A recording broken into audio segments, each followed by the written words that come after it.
Buenos días, sea bienvenido a nuestra página en Facebook Casa de Iberoamérica. A 127 años del grito de independencia estaremos hablando sobre Cuba, España en la última confrontación. Para ello contamos con la presencia de los máster en ciencia Ronel González Sánchez y Armando Cuba de la Cruz. Ya comenzamos. Virgen de Cuba libre, la Virgen de la Caridad del Cobre conducía a Mariana. En lo más alto del bajareque lúgubre, sobre un balay de caguairán con bejucos como tirantes, había puesto la anciana la vasija de barro con flores amarillas, una güira con miel de abejas criollas y un cabo de vela de cera forrajeados del monte por su vástago Antonio, para que en trances de amargura y audacia por los saos de la isla no faltara el alivio a la progenie rústica. Varias veces sintió su esposo Marcos que la mano de una mujer anónima ponía orden en las cepas de plátano que servían como sábanas en jirones de sueño. Incluso en el combate último, pocos minutos antes de que la sombra se incrustara en sus párpados, el sargento tuvo la sospecha de haber visto los atavíos áureos de un ser que lo orientaba en la manigua hasta desvanecerse. El capitán Justo Regueiferos, de su prole iniciática, prisionero y fusilado a escasas leguas de San Luis, en Oriente, fue devoto confeso de la insular patrona, de quien le acompañó una imagen desde que la visión nocturna de la santa, o algo muy parecido, le ocurrió antes del sitio al fuerte de Cascorro.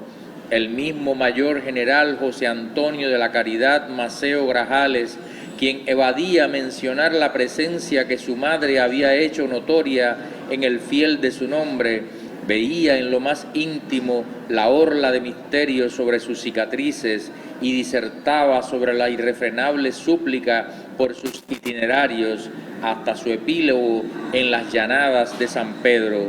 La Virgen de la Caridad del Cobre descendía al bajareque y se aferraba al brazo de Mariana.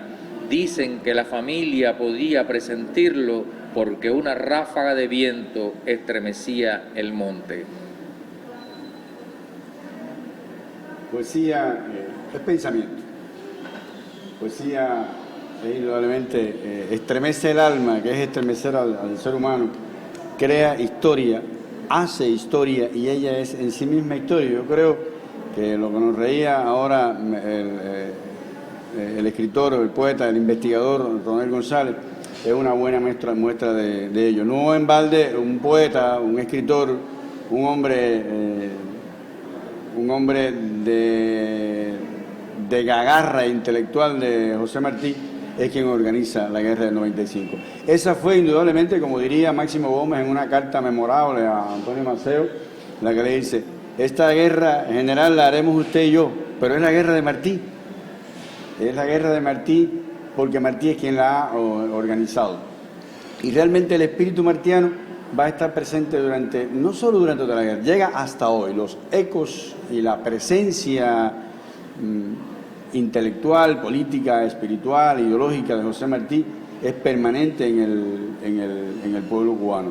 La guerra de 1895 se le llama así por el año en que inicia, última guerra de liberación de los cubanos por su independencia, va a estallar el 24 de febrero de 1890, de ese mismo año que acabo de mencionar, y del cual se conmemoran 127 años hoy.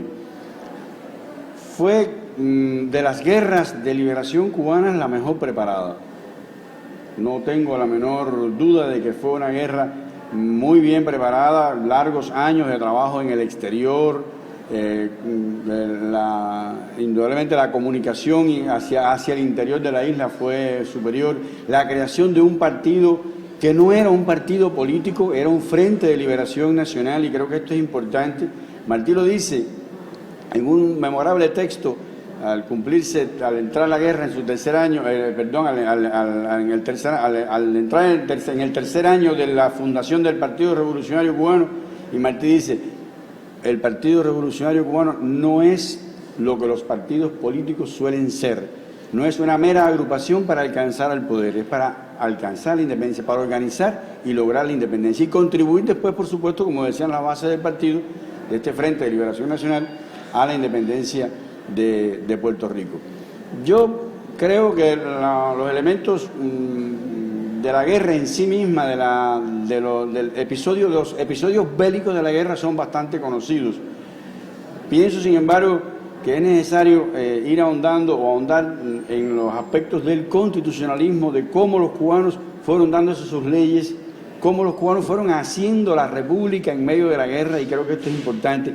Ya lo habían hecho en Guaymaro. Es imposible referirse al constitucionalismo mombí, que no es que inicia en la guerra del 95, había iniciado en Guaymaro, en la guerra del 68, con la asamblea de abril de 1869 en Guaymaro, donde se había adoptado una estructura descentralizada que, sin embargo, funcionó como una república bastante centralizada, y no podía ser de otra manera en las condiciones de un estado, del país, de la isla en guerra. No podía ser de otra forma, porque la guerra exigía ese tipo de confrontación. Lo que ocurre es que se habían puesto de manifiesto, y lo vamos a ver presente durante todas las contiendas por la liberación cubana, una dicotomía, una contradicción entre el aparato civil y el aparato militar. Realmente se ha dicho, pero sobre todas las cosas, entre una contradicción, centralización, descentralización. Y en esto hay que tener en cuenta algo, y es que Guaymaro, la contradicción de Guaymaro no era entre aparato militar y civil, sino precisamente entre los que actuaban y preconizaban, promovían una república en armas descentralizada, y los que promovían una república unitaria muy centralizada, en este caso representado por Carlos Manuel de Céspedes. Pero había una fuerte tendencia liberal que se va a mantener durante toda la república, y no hay que tener ningún temor de hablar del pensamiento liberal como un elemento esencial en la consecución de la independencia de Cuba.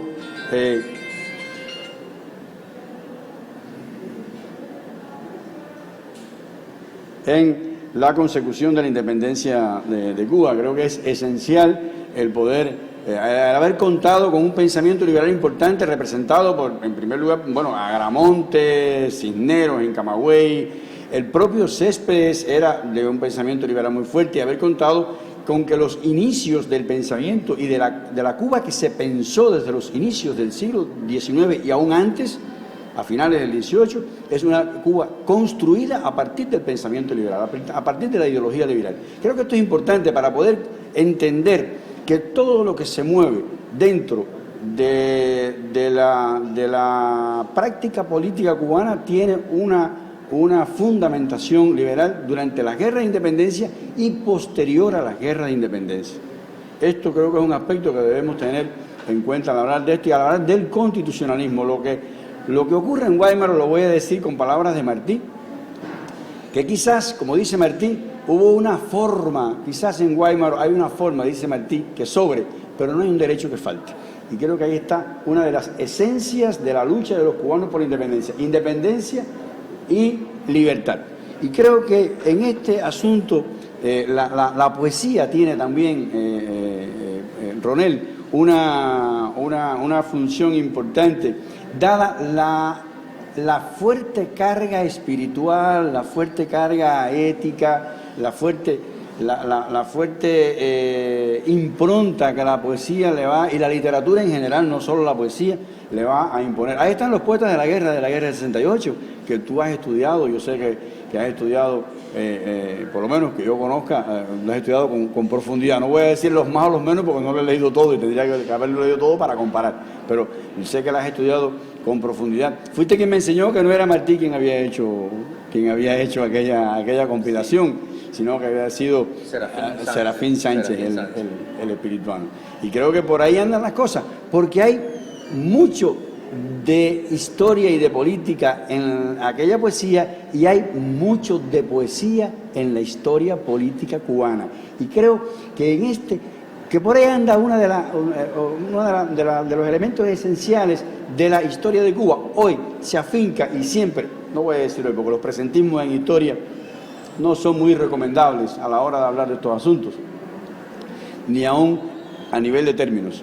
Pero creo que por ahí andan los asuntos.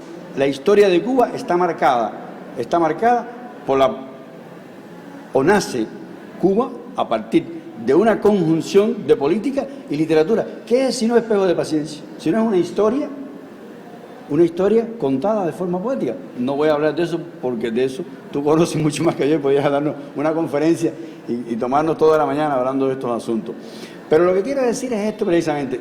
Política y literatura, política, historia y literatura son cosas que nacen unidas en la historiografía cubana y en la cultura cubana. Y creo que por ahí andan los asuntos. Pero llegamos a Guaymaro.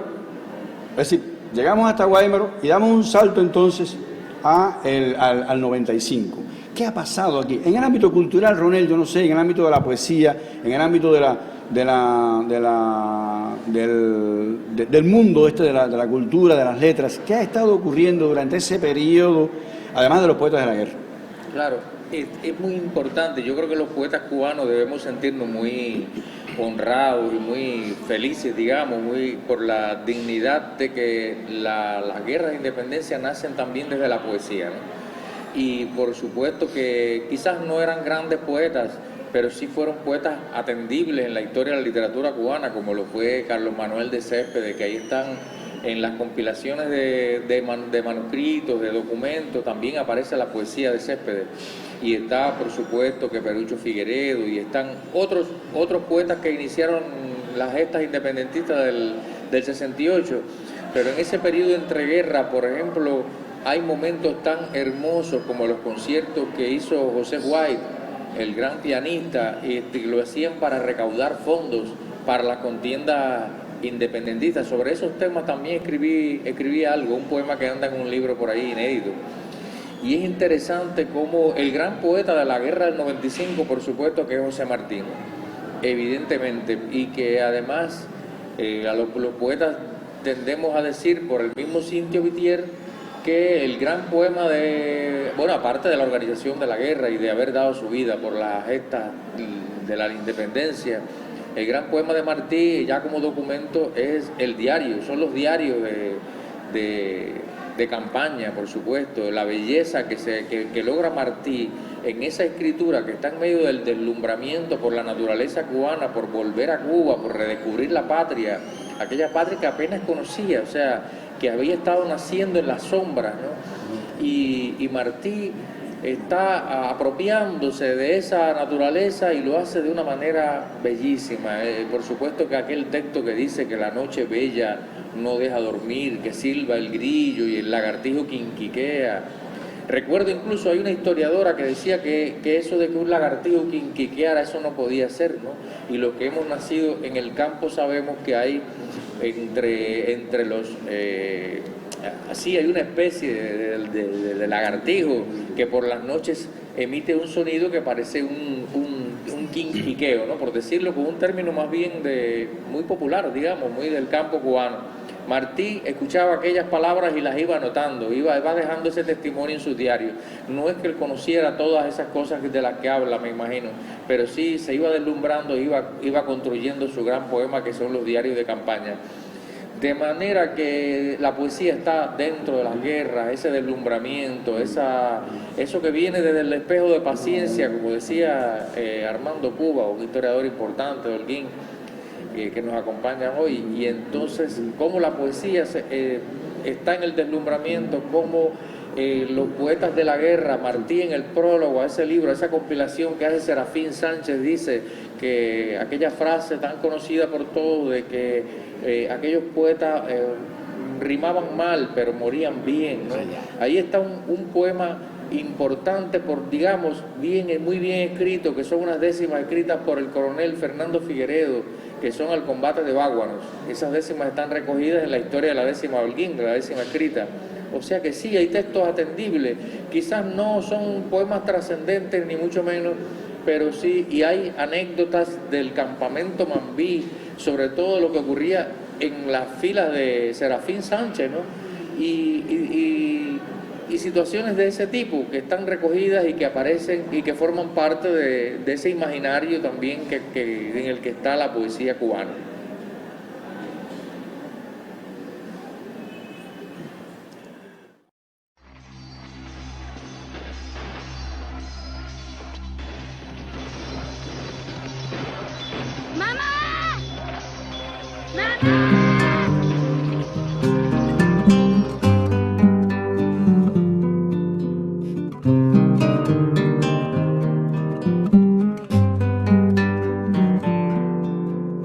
Allá en el año 95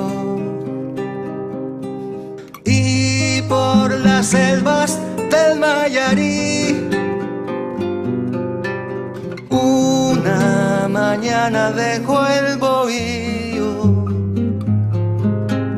y a la Manigua se fue el Mambí.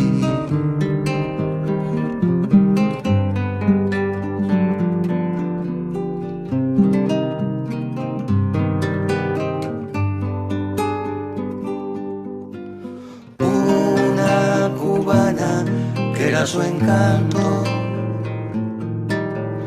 aquí en la noche llorando vio al otro día con su caballo, buscó sus huellas y le siguió.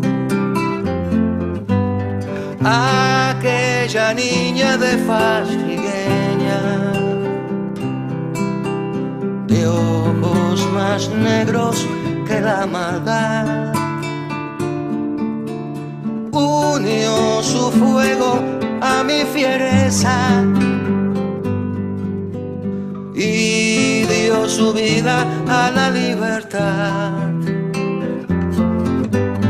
Un día triste cayó a mi lado, su hermoso pecho sagrado vi, y desde entonces fue más ardiente. Cuba dorada, mi amor por ti, y desde entonces fue más ardiente.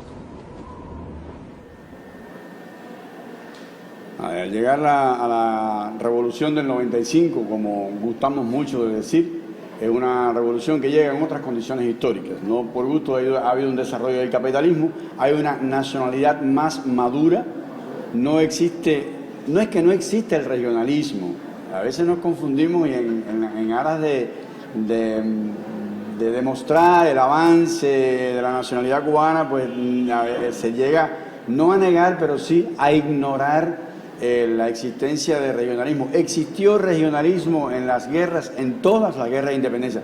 Señores, todavía hoy existe ese regionalismo, no ese, pero en otra dimensión existe el regionalismo y existen las diferencias regionales que son las que van marcando una corriente de pensamiento. Pero se ha llegado indudablemente al 95 con una nacionalidad más madura, no estallan gobiernos independientes en regiones diferentes, no existe un desacuerdo inicial como el que existió en la guerra del 68 y por tanto hay una mayor unidad.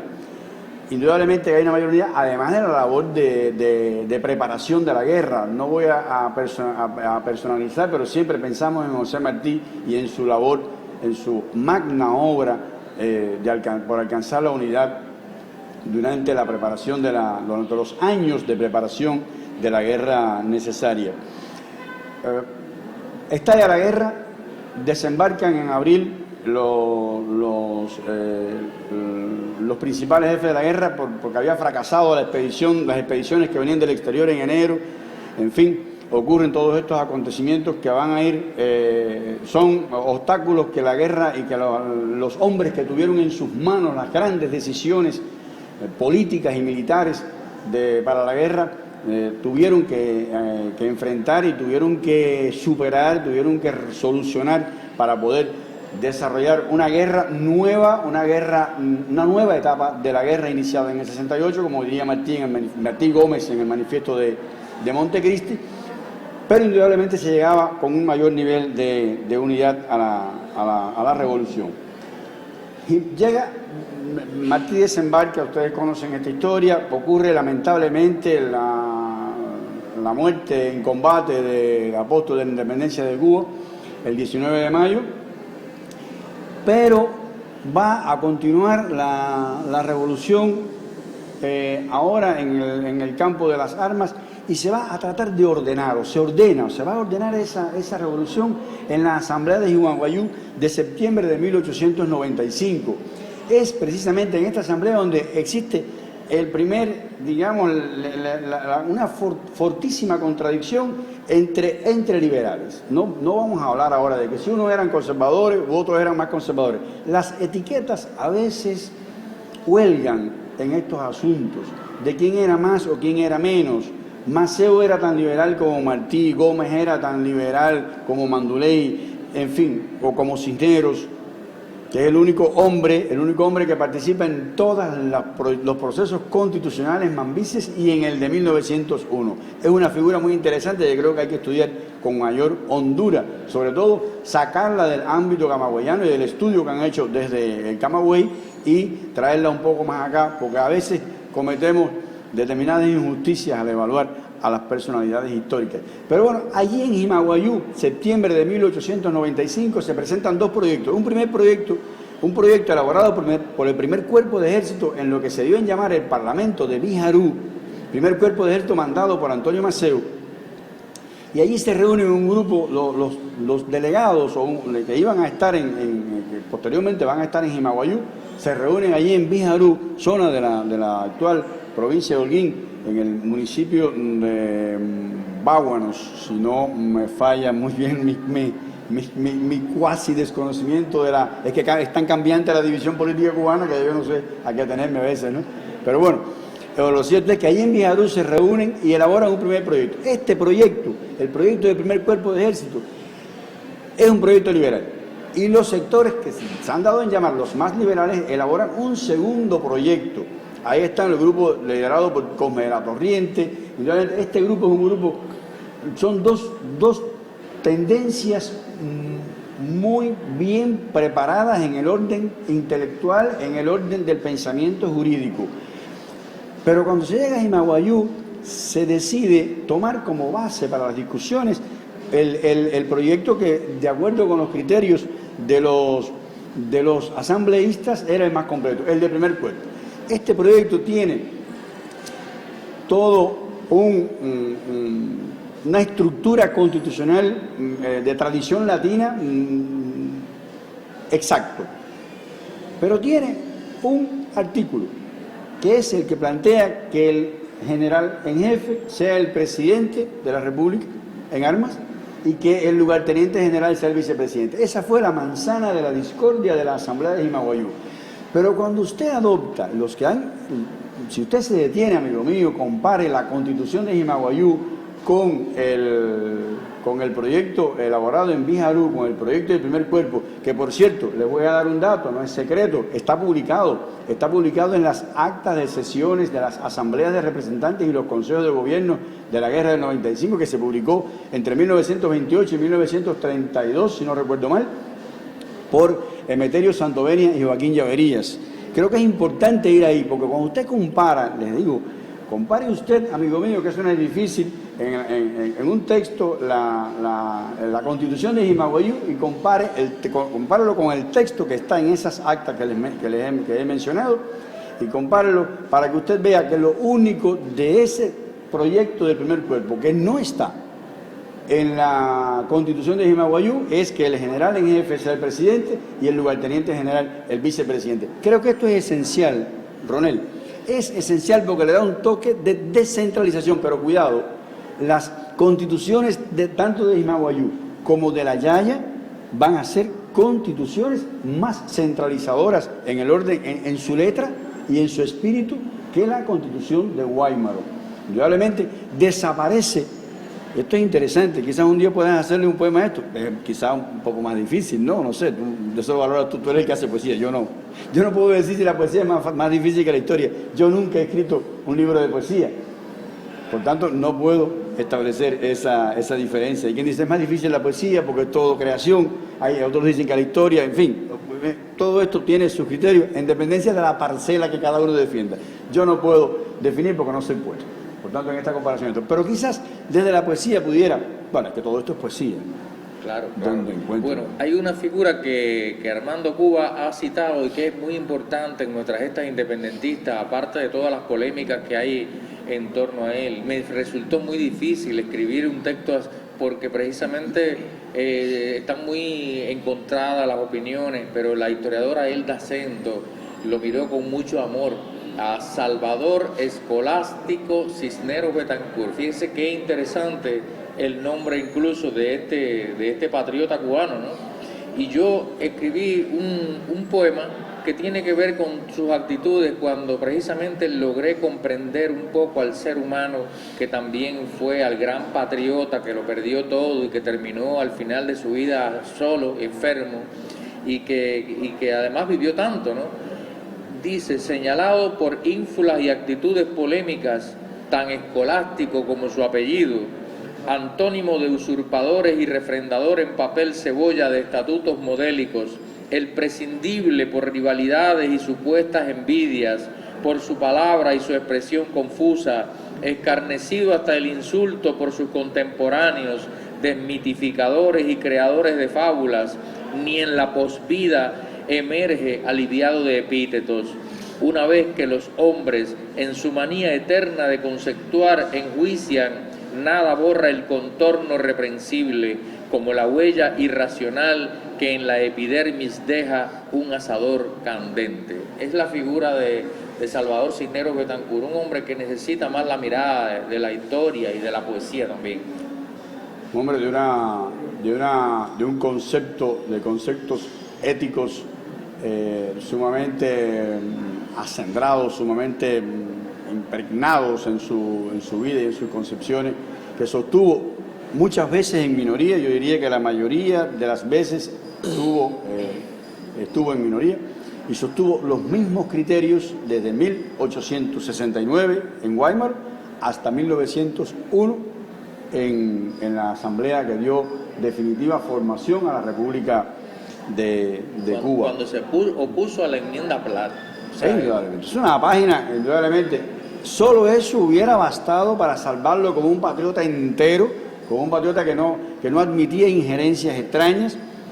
Sin embargo, a veces interpretaciones parcializadas, como ocurre a veces con Maceo, como ocurre con todas las grandes figuras, señores. Porque yo pienso, amigos míos, que el análisis depende de la figura que se haga. Y cuando se hace se hace un análisis de una de las importantes figuras de la historia de cualquier parte del mundo, se está a veces analizando o tratando de analizar también la historia y no solo a esa personalidad, a esa personalidad importante, sino que se analiza la trayectoria del pueblo. Porque las grandes figuras marcan, indudablemente, le impregnan su sello, le imprimen su propia impronta a los pueblos. Indudablemente que eso es así. Ahora, 1898, ninguna de las tendencias triunfa en toda la línea.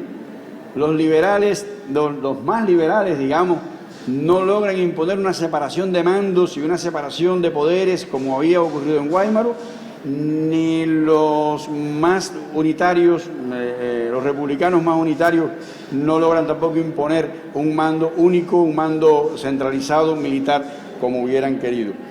Y en 1897, en octubre de 1897, cuando se produce la Constitución, la Asamblea Constituyente de la Yaya, volvemos sobre el mismo asunto. Volvemos sobre el mismo asunto de enfrentar centralización y descentralización. Y esta es, en mi opinión, con respeto de los estudiosos del pensamiento jurídico cubano, es más centralizadora aún que la Constitución de Jimaguayú. Claro, estamos en guerra, pero no olvidemos el contexto. Estamos en medio de un conflicto interimperial. Octubre de 1897, España prepara la autonomía para Cuba. Cánovas ha sido asesinado, los liberales ascienden al poder y España sustituye a su capitán general en Cuba e implanta o elabora las constituciones autonómicas para Cuba y Puerto Rico. En medio de esto, Estados Unidos se está preparando para la intervención en la guerra. No olvidar, es la primera guerra que los Estados Unidos van a desarrollar fuera de sus fronteras terrestres. Y estamos en 1897, a menos de un año de que se acabe la contienda y de que Cuba sea ocupada militarmente por Estados Unidos.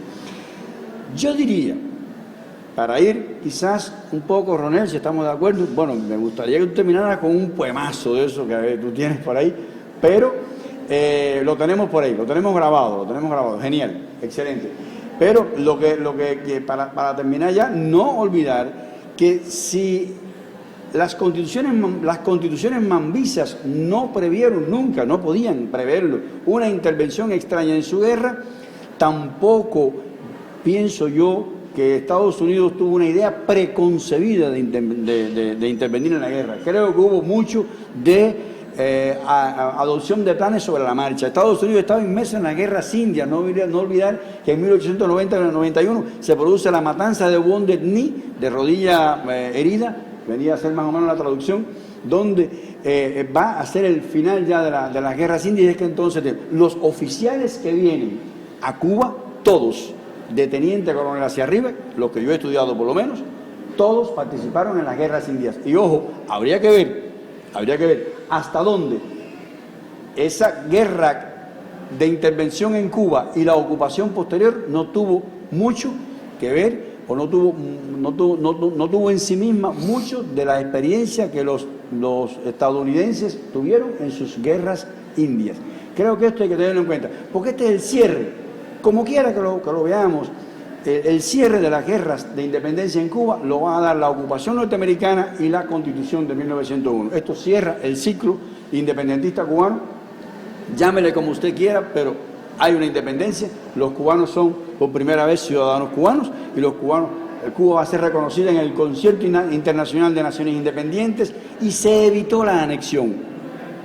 Enmienda Platt aparte o enmienda Platt incluida, que es lo que marca una mácula en el constitucionalismo cubano de entonces, que no fue una aceptación cubana, sino una imposición norteamericana, y cuya paternidad todavía los historiadores están estudiando. Pero en aquella, la guerra de Martí, Cuba obtuvo indudablemente, alcanzó un paso de avance en la conformación de su nacionalidad. No tengo la menor duda, no tengo el menor temor, inclusive de ser posiblemente criticado por esta afirmación, pero era mucho menos malo lo que vino después que seguir bajo la bota de España. Hay una carta, y con esto termino, de un general a Máximo Gómez, que leí alguna vez en la biblioteca, en la colección manuscrita de la Biblioteca Nacional José Martí, donde dice: lo prefiero todo,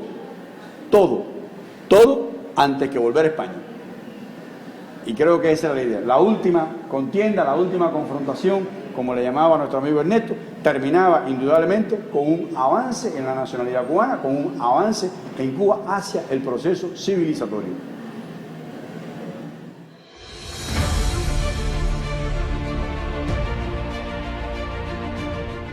Escribo poco y mal porque estoy pensando con zozobra y amargura. Diario de Cabo Haitiano del Río, 14 de mayo de 1895. Agua del contramaestre, agua turbia, agua crecida, hasta qué punto la vida es un cántico silvestre.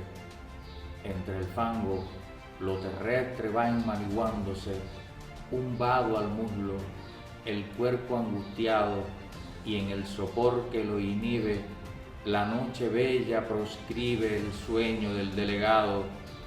Un río, un caballo, un hombre, el sol licuando la piel, el croquis de un coronel en la sabana sin nombre.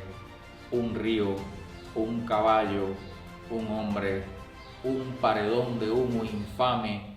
No importa que alguien se llame ángel si en vano custodia, ni que entonen la rapsodia un fustete y un dagame. Las bayonetas a un palmo de los fervores solícitos, los desencuentros ilícitos, el verso indómito o calmo. Hay entre el augusto salmo y la pólvora nefasta algún vocablo entusiasta, alguna zona intermedia que disfrace la tragedia de episodio iconoclasta. Hay criaturas sin derecho a ser felices, hay seres que entre la cruz y placeres optan por llevar al pecho el manuscrito deshecho de una fortuna reacia, y sobre el hombro la audacia temeraria del novicio, que al más febril sacrificio entran de un tiro de gracia. Alguien se encamina hacia un cuerpo, alguien apunta el odio de una pregunta, y al gloriarse se anodina, sangra la maleza indina. Nadie es sacro o pusilánime, algo serpentea exánime. No plañe ni un rostro magro, y nada invoca un milagro en la soledad unánime. Ser héroe nunca es ser Dios, aunque ambos se transfiguren. Por más que sus obras duren, no hablan con la misma voz. Hay un intersticio atroz, un filamento vibrante que los envela un instante, y el héroe se enmarmoliza sin dar tiempo a que la brisa espiritual lo levante. Pedir que la piedra arrope al polvo es un afán manco, si sobre un caballo blanco la sangre sigue al galope. A veces la selva inope en torno quiere enramarse, pero la luz vuelve a darse a los discordes montíos, y entonces todos los ríos vuelven a transparentarse.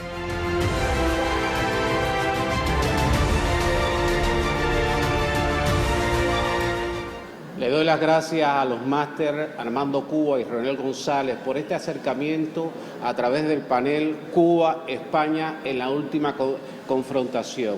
Y desde ya le estamos invitando a que mañana nos acompañen a la actuación de la agrupación de Raúl Prieto y su grupo aquí en la Casa de Iberoamérica a esta hora, como le domina a su peña. Nada, nos vemos. Gracias al equipo Ángulo Ancho y a la Casa de Iberoamérica por este momento de propiciar este intercambio.